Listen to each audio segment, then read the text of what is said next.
बिस्मिल्लाहिर्रहमानिर्रहीम। शुरू करता हूँ मैं अल्लाह के नाम से जो बेहद मेहरबान और नहायत रहम करने वाला है। हाथ पैरों का सुन होना। देखिए, मैं किसी भी तमहीद के हम बात को बढ़ाते हैं ना, कहते हैं ना कि दौड़ो ज़माना चाल क़यामत की चल गया।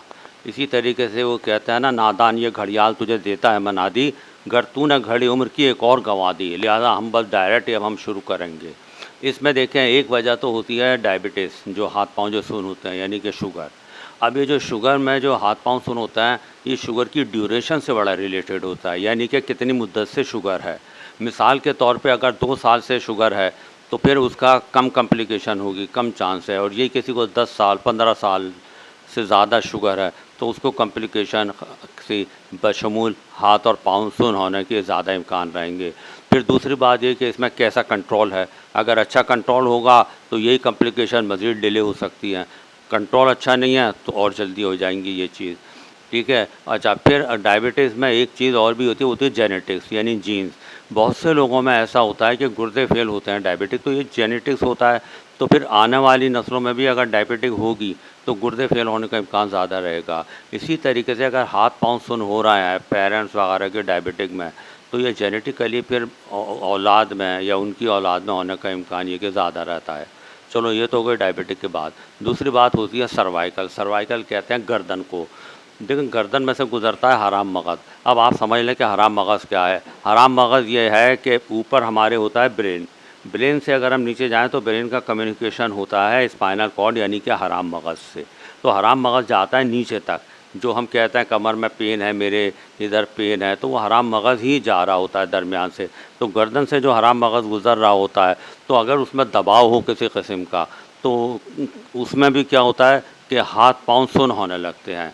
तो देखिए, ये हो गया गर्दन का दबाव। फिर एक और वजह होती है जिसको हम कहते हैं न्यूरोपैथी।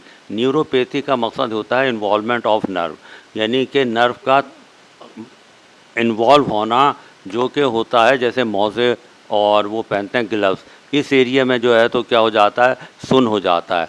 अब ये किस वजह से होता है न्यूरोपैथी, यानी कि इन्वॉल्वमेंट ऑफ नर्व। जैसे मिसाल के तौर पे किसी का टर्मिनल स्टेज है, खुदा न खास्ता कैंसर का, उसमें ये होने लगता है। कोई ऑर्गन फेल हो जाए, जैसे गुर्दे फेल होने लगे या कोई और, उसमें पता चलता है कि होता है कि ये हाथ और पाँव सुन्न हो रहा है। तो हम ये वजूहात देखते हैं। मिसाल के तौर पे अगर कैंसर का सोच रहे हैं तो उससे पूछते हैं कि भाई आपका वज़न तो तेज़ी से नहीं गिर रहा, आपको भूख कैसी लग रही है, ठीक है ना।